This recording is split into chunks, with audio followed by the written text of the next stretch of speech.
Hello, everyone, and welcome back to the Cup Council. How are we all? Hopefully, all of you are on a fantastic Thursday, wherever you are around the world. I did have to really think then what day we were on, because again, football is weird this summer. Where again, I don't realistically know where we are in terms of things, in terms of days. But again, look, the football is nearly over for the summer and the Reds are almost back. But we are here to talk about the latest Liverpool news. Anyway, again, hopefully all of you had a good day. If you're new around here, hit the like button, hit the subscribe button if anyone is new around here as well, because we're going to be talking about just a few things today. Of course, we're going to be talking about obviously former Liverpool manager, still weird saying that, in Jurgen Klopp rejecting the US national team. We're going to discuss that in due course. We'll also discuss as well Virgil van Dijk speaking about his future around the football club. Of course, tough exit last night of course the Euros, and again in what was a very difficult game for both England and Holland, but again, look, it was a very unlucky circumstances.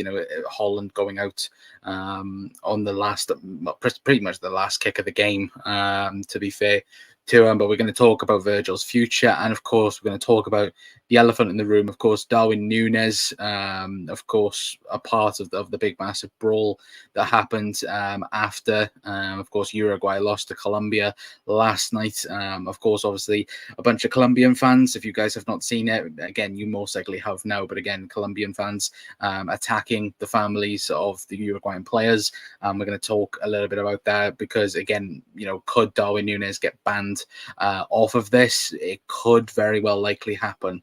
Of course, whether or not that's going to be a Liverpool ban, again, we're not so sure yet. But we're going to look again at a statement that's just come out as well from the Copa America organizers as well. So get your guys' thoughts on that anyway. But we're just going to jump straight into it then, chat, as well. Let me know your guys' thoughts on everything that we do mention tonight as well. But we're going to jump straight in to the Jurgen Klopp information that we have from David Ornstein.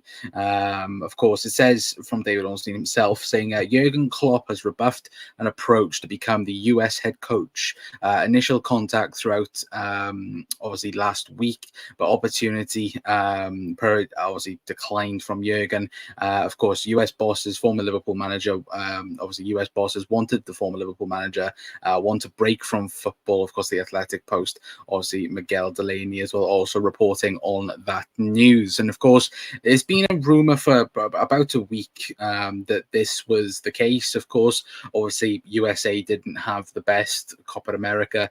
Of course, as a host nation, it wasn't realistically a great performance from their national team. And of course, the whole rumor mill was going around that they've offered him a lucrative contract and this, that, and the other. But I think it was quite clear that Jurgen, again, was going to reject it straight up, and supposedly, again, his representative straight away closed it down because we know for a fact that Jurgen wants at least a year off football.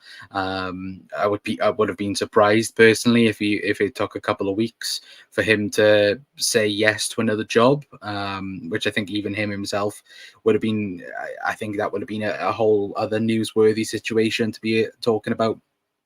Of course, with Jurgen, again, having the summer off, would he have reflected a bit differently? I don't think so. I think, again, he looks refreshed. He looks like a new man with just having time off. Like he had 9 years at the Reds, and again, it takes its toll. I think it would on anyone, but it's also that sense of, again, he wants a break. He wants time with family. He wants to be able to do his own thing. And again, there's no disrespect here, but I think Jurgen Klopp would also think himself higher than the American job. Again, not saying it's not an exciting prospect for somebody in the future, but I just think either Jurgen's going to go for a top European job, or he's basically going to go for the German job. That's my personal preference. Again, people might have different views on that, have different opinions, of course.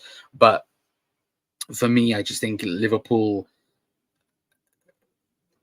again, if Jurgen was like thinking it, or changing his mind a little bit, again, he would have stayed at Liverpool. But again, realistically, we know he's going to have at least a year off. I don't know whether or not if he may change his mind after, maybe even 6 months from now, if a job did come available. But again, I think he will be back in football. I know plenty of people have said that he's completely done with football. I don't think he is. I think he will come back in some capacity somewhere. Would be nice to see him at a at a Dortmund, for example, or even somewhere again, somebody like that, where maybe he's in a higher role in that sense, not in terms of manager, but of course on a board level, then you could say. But I think personally he will be back in football. But I think managerial wise, I don't know. I can't see Jurgen managing anywhere else. But again, it's football. Did we think a couple of years, 6-7 years ago, would Jose Mourinho be managing Tottenham, for example? No. And of course, it's different circumstances and different personalities in that sense. But again, for me, Jurgen might as well take a job in about a year's time, and it might be right for him. And look, it will be weird seeing him elsewhere if that was ever to be the case. But again, I don't think anyone can hold grudge on that, because again, what that man did for us, again, we spoke about it in other videos, what he did was unbelievable at the football club. And look, if he did take the America job, I think he'd take it by storm, personally as well. But let me know your guys' thoughts in the comments down below as well. But big up Callum, hope you're doing well, mate, as well. But again, speaking of last night, and again, we'll speak about Virgil van Dijk. Did anyone expect England to win that game? For God's sake. Respectfully, Callum, no. It's just not. Again, Spain are going to win, in my opinion. But look, people can have their own opinion. And to be fair, I did not expect England to get to the final. I think I've said it every single round. If Ricky's watching or Jack's watching, I think I have said it every single round. Hey, look, I've had that question asked every single freaking time, and look, I don't give a shit. Look, I really don't care about international football. The only football I care about is Liverpool Football Club. And look, I'm glad pre-season's back, so we can talk a bit about that. More the international. I enjoy the international tournaments, I think, as everyone else. Look, I think everyone enjoys a World Cup or a Euros or a Copa America, but look, I don't really care. But I do think Spain will win. But that's my opinion. Ali Sinzing, hello, Connor. Spain and England are playing in the Euro final on Sunday. Yes, they are. And look, we will do a Euros video. What day are we on for tomorrow? Friday. We may do it tomorrow. If there's nothing that comes out newsworthy, we might do a Euros video, speak about a few things about the tournament as well. Maybe try and get a couple of guests on if we can as well anyway. But we will move on. Obviously, speaking of Euros, Virgil van Dijk, of course, Holland getting knocked out last night in the tournament. Again, really, really gutting for Holland. Obviously, basically the last kick of the game from Ollie Watkins. Again, he's done more than what Harry Kane's done so far this tournament for England anyway. But speaking of Virg, and only Virgil van Dijk, of course, as you can see on screen right now, Virgil van Dijk says he's considering club and international future after a very, very, very long year. If we quickly read on more on the article piece. It does say that Virgil van Dijk cut an extremely emotional figure after the Netherlands were knocked out of the Euros, just one game away from the final, leading him to say he has plenty to think over the summer. Liverpool captain led his side to the semi-finals, but fell one hurdle short after by the hands of England, ending his club and international season after 64 games and 5,395 minutes. Sorry for the ads. Let me quickly scroll down to them. It's no wonder then that the 33-year-old was really citing his fatigue in the aftermath of the Netherlands defeat in an interview on his Instagram. And despite his emotional state, he was asked if he would be considering his international retirement. He responded by, of course, saying, "I haven't the slightest idea right now. I will think carefully this summer about what I want at club level and as an international player. Then we'll go for it again. But first, recover from this." That's what Virgil van Dijk had to say. He'd say after a season like this, where all kinds of things happened, it gets emotional at the end, but because it's over.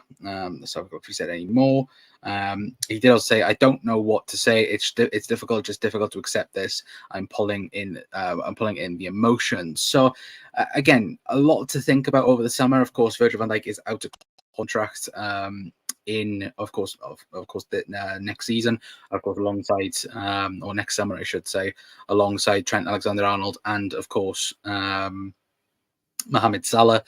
They are, well, them three in particular are all out of contract next summer. It's a huge thing for the football club to sort out. Of course, when we spoke to James Pearce about it, again, you would assume things would get sorted out pretty quickly. Of course, I think obviously Trent, of course, is out of the three, I would say, the biggest priority out of the three.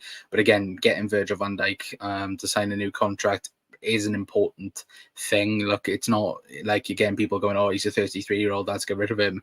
Look, he's still playing at the highest of levels. And it's one of, if not the best centre back in the world, still. And look, for me, I'd 100% get him to sign a new contract. Again, what that contract entails is another thing. Do Liverpool give him a 2-year +1? Do they give him a 3-year deal up front? It's going to be a very complex situation. You'd most likely think that things might get resolved, again, during the season, but when we hit like a nearing an international break, maybe then maybe one of the three gets announced for a new contract. I wouldn't be surprised if it was just quickly resumed in that sense. In terms of, again, there'll be a slight conversation between the likes of Virgil and of course Richard Hughes, and again, it might just quickly resolve a contract, or quickly again get things moving in that sense in the right direction. And look, that's the main important thing for me this summer, is getting those signed to new deals. Certainly Trent and Virgil. Mo, it's a bit different, because again, I think that negotiation is going to be a bit harder, considering Mo's got he has got a pretty wealthy contract waiting there from the Saudis. Again, we know if they get any inkling that Mohamed Salah is going to be leaving on a free transfer, again, they're going to be knocking on Mo's door to get him signed to that deal. And for me, it's more about, again, whether or not Liverpool can not convince Mo, because again, it's all about what Mo wants. Does Mo want to stay another year plus and compete at the highest level, or again, is next season going to be a complete drop off for Mo, and then Liverpool may weigh up their options? Again, it's always that, because we've seen at the second half of the season, didn't we, chat, that Mo struggled towards the end. Obviously didn't fully recover from the injury that happened at AFCON. Looked like he was rushed back. Everything just looked awful, and that takes its toll. Obviously, Mo having his first big injury at the football club. Again, for me, I'd have him stay. I've said it for a while. I think, look, Liverpool need to get Mo Salah signed to a new contract. But it's the same with all three of them. It's the same with Trent. It's the same with Mo. Same with Virgil. Give them three in particular. You need to get them sorted, because there are three biggest and best players. Alongside Alisson for me.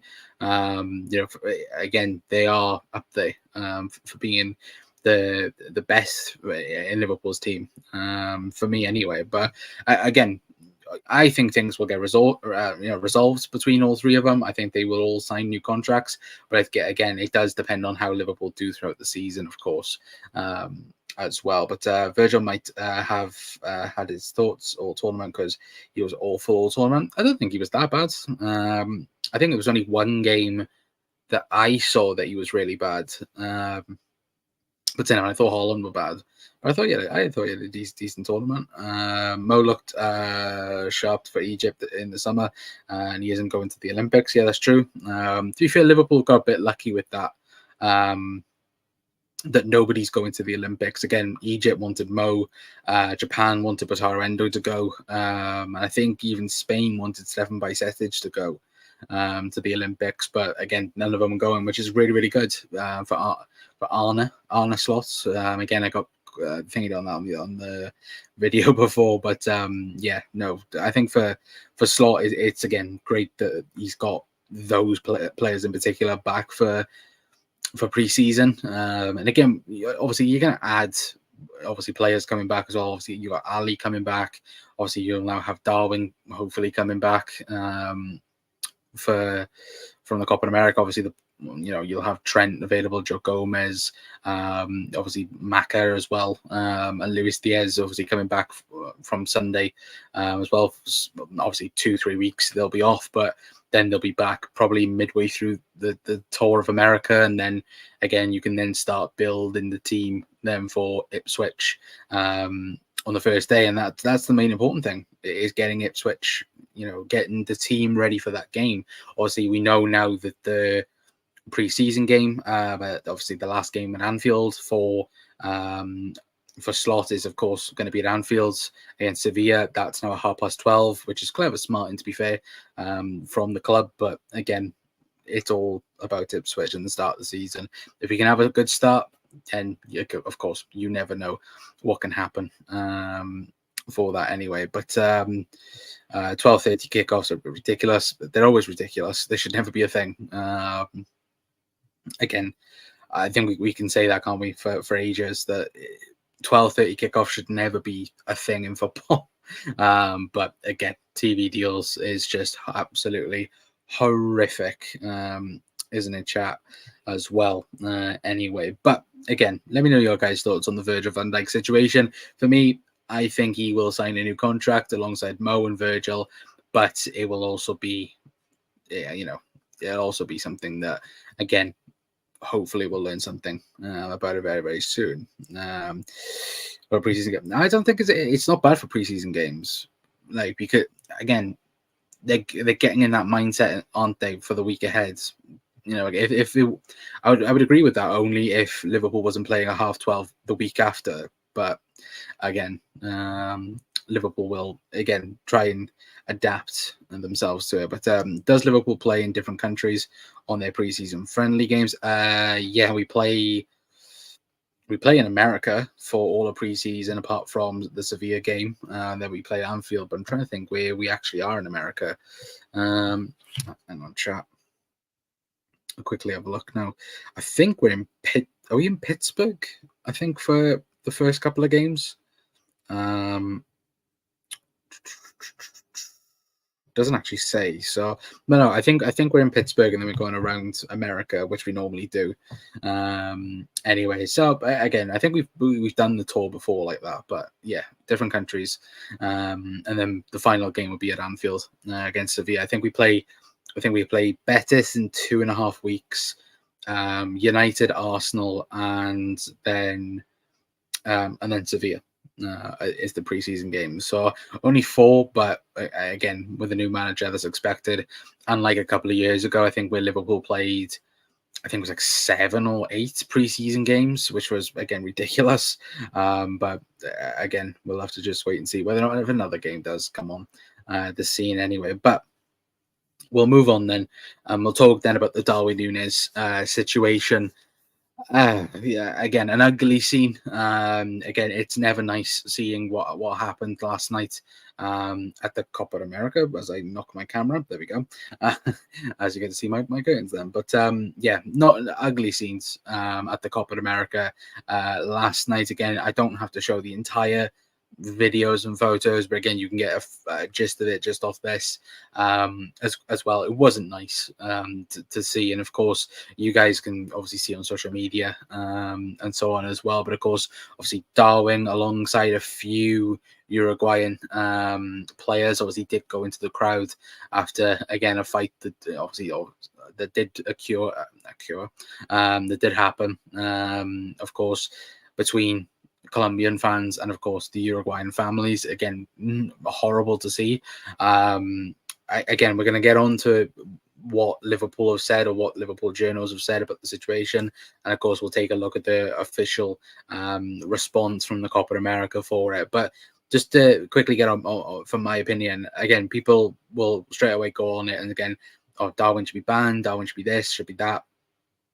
For me, it's 50-50 with the whole situation. As a person, as a human being, and you see your family and you see your friend's family getting attacked, you have that reaction. Again, you see that red as soon as you see, again, your family members getting again attacked in that sense as well, and again you act like that. But it's also then people have that thing of, again, he's a footballer, and he shouldn't be reacting like this, that, and the other. I think the throwing punches sign of it, sure, I would agree. It's a bit too much, but I think getting in the crowd and trying to help the families. Again, there was the reports that's come out. Excuse me, that's come out about Manuel Ugarte's grandmother that passed out due to the whole situation. Which again, I think she's now good in a hospital facility, which again is great. But I think there's a bigger problem that needs to be spoken about the whole situation. Is the organizers themselves. Let's not hide away from this fact. It's not like if it was, this game was in Colombia or if it was in Uruguay or anywhere like that. It was in America. It was being, this whole Copa America has been based in America because of, again, it's meant to be a setup tournament for the World Cup that's going to be, of course, in Canada, America, and Mexico in 2026. Now, the bigger problem for me out of all of this is that it's the organizers and the police. Now, why there was only, again, and you can see in this photo by here, there was literally these two officers by here, and that is it. Again, it's not like a swarm of police then comes and sorts out the situation. That was practically it. There was two police officers that sorted out the whole situation, and no security, no nothing. And I think that's the bigger problem. Again, it's fantastic news that nobody got injured from this. That's the main important thing from everything. It's not like, again, picking sides or picking what's. The only thing is that everyone was okay, as far as we know. As far as what was reported anyway, nobody got injured. That's the most important thing. But how on earth were the families? And again, when they got attacked, why weren't they protected by the organizers? And I think that's a big problem. That's something they'll have to learn on. Of course, the Copa America for the final, of course, they're gonna have to learn off of that. And plus, after the aftermath of it, they're gonna have to learn for the future. And certainly, again, when you get more again, European fans at the World Cup, you're going to have probably a lot more of that in stadiums. So they need to be built up and they need to be prepared for that as well. And look, it's not a great situation. Look, watching it last night, it was horrible, and seeing the videos this morning and getting people's thoughts on it. Again, I think everyone had the same, the same thought process around it of, again, it was horrible to watch and it was horrible to listen and so on as well. But then seeing the aftermaths of it, again, Darwin Nunez for me will get banned. I think, look, it won't just be him. There'll be him, there'll be Orojo, there'll be, the 3 or 4 other players that were in the crowd. Does that mean he'll get a Liverpool ban? There's also that question. I'm not so sure. I do think it's more or less going to be a Uruguay ban. I don't think it will, filter down to to a Liverpool ban in that sense, but I do think he will have a ban, and I do think he'll have a fine, because the one part I don't agree with totally is when the whole thing calmed down, and then obviously the Colombian fans then start chanting at Nunez. He then grabs a chair and tries to throw it at the crowd. Now, if that hits a child or if it hits somebody in the head and it fatally injures them, then Darwin Nunez then is capable. He then has to hold accountability for that, and of course that's something where, again, you know, as Zane said, but then again, there's been different circumstances of it. I was just about to lead on to that again. Eric Dyer getting banned for 4 games. Eric Cantona back, you know, in the 90s. Was it the 90s? Again, I think he got banned for 7 months, or 9 months, I think it was. So again, there's definitely, there will definitely be a punishment for it. It's then again about getting all the information and getting everything correct around the situation, because that quickly get up Paul Ghost's tweet from this morning. Of course, this was from, of course, Liverpool's stand on this as well. Of course, as he says, but there, Liverpool are aware of the incident involving Darwin Nunez overnight for Uruguay, but will not be making any comment until more facts are established. Keen to speak to the player when the time is different. Time difference allows. Copa America is being played in the US of A. And then if I quickly take that off screen so I can quickly get up the other tweet from the likes of James Pierce as well, who basically, actually, is that it? No, that's not it.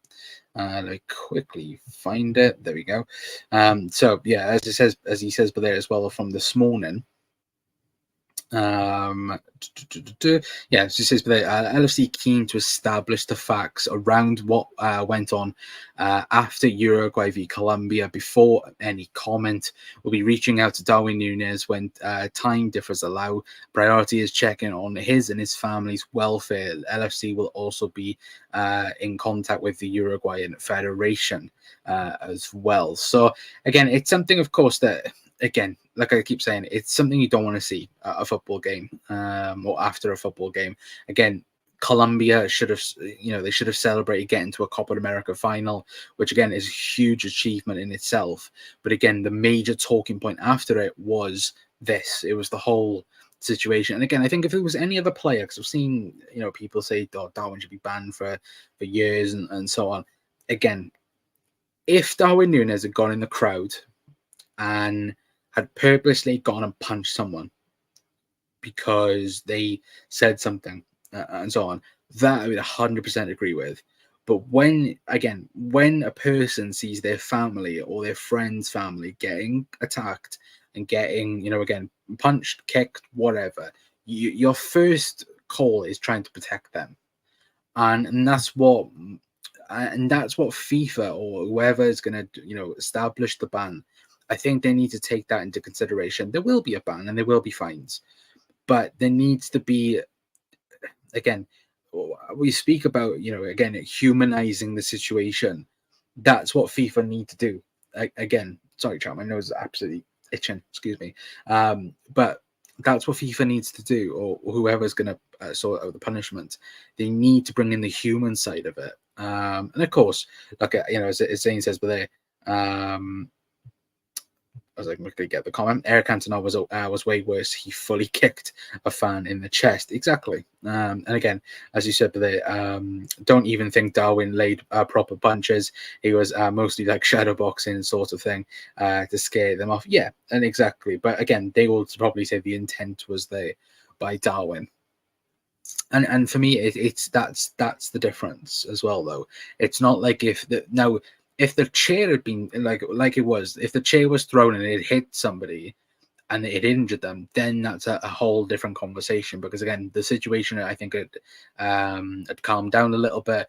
And then, of course, when I think the Colombian fans, again, they were shouting towards Nunez, he threw the chair towards the fans. Again, if it had hit somebody, again, that's completely different, because again, that's then on Darwin Nunez. Again, you're not protecting anyone at that point. You're just, again, putting out your frustration out on innocent people in that sense. And again, they're not so much innocent, because again, look, if the reports are true, again, drunk Colombian fans, again, being absolute assholes in that sense. Again, look, that should never happen. But again, like I said, for anyone just coming in as well, the biggest problem for me is the organizers and the whole thing around the Copa America, where the lack of policing, that's atrocious. The fact the family's just not protected at all, it is quite shocking. in that sense. And again, I do feel sorry for those 2 officers as well that did have to put up with all of that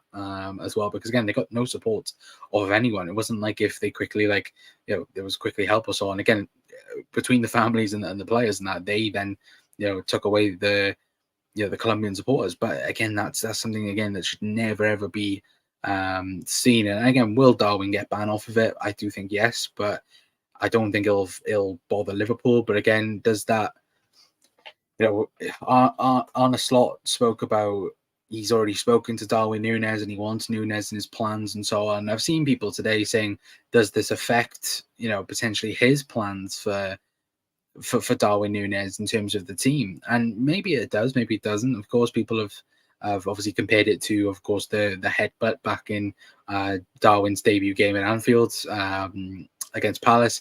Obviously, saw the red mist, the headbutt get sent off, and the rest is history.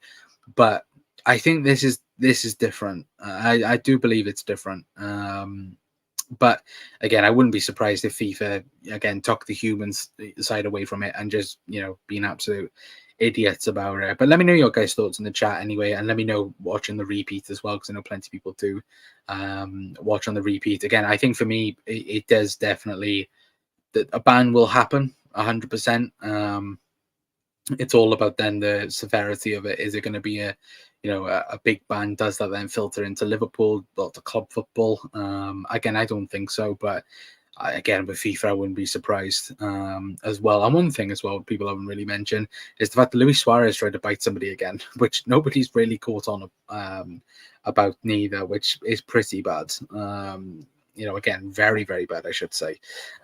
Anyway, but if you guys have any thoughts as well on the Darwin Nunez situation, then let me know your guys' thoughts in the comment section down below as well. Anyway, but yeah, tomorrow we're going to do a Euros video. If it's not, if there's nothing that comes up, of course, newsworthy. Excuse me. I already know before people ever go at me as well. I know people have already reported about João Neves as well to Liverpool. Again, I'm not reporting on that because I just know. I've seen people in the last 2 hours reckoning that João Neves is coming to Liverpool. Liverpool are going to buy him for £120 million. No, just no. Liverpool are not doing that until it's reported by somebody reliable, then let's say that, then again I won't report on it. But again, I think it was a Record Portugal said it again, that Liverpool apparently are close to signing him. Again, just completely utter nonsense. I know people think about it, but no, it's just nonsense. Anyway, but I'm gonna leave it there for tonight, guys. Anyway, like I said, tomorrow will be Euros. We'll talk about the final, get your guys' thoughts on it. We'll hopefully get a couple of people on as well for a chat about the Euros as well. Just getting your guys' thoughts on it as well. And if there is anything that does come out as well, we will be live for it. Anyway, of course, I want to quickly say as well before we do shoot off, big thank you to all the new subscribers as well and the new people that are here. Of course, obviously we did the James Pierce video. It's the most it's the most viewed video on our channel that isn't a short. It was the most live video, most interactive video as well ever on the channel, which again is very much appreciated as well. Even the clip that we took of him speaking about on a slot, again, that's done unbelievable as well. So thank you very much for the support on the channel, because again, it's very much appreciated as always as well. But if you are new around here, hit the like button, guys, hit the subscribe button, and yeah, get as many reds in you as possible as well. Anyway, but until I see you guys tomorrow, that's going to be it from me. We'll probably be back similar time tomorrow, maybe a bit earlier, but yeah, make sure you hit the notification bell to remind yourselves when we go live. Anyway, but until next time, that's going to be it from me. I've been Connor from the Cop Council. I'll see you guys tomorrow. Ta-ra.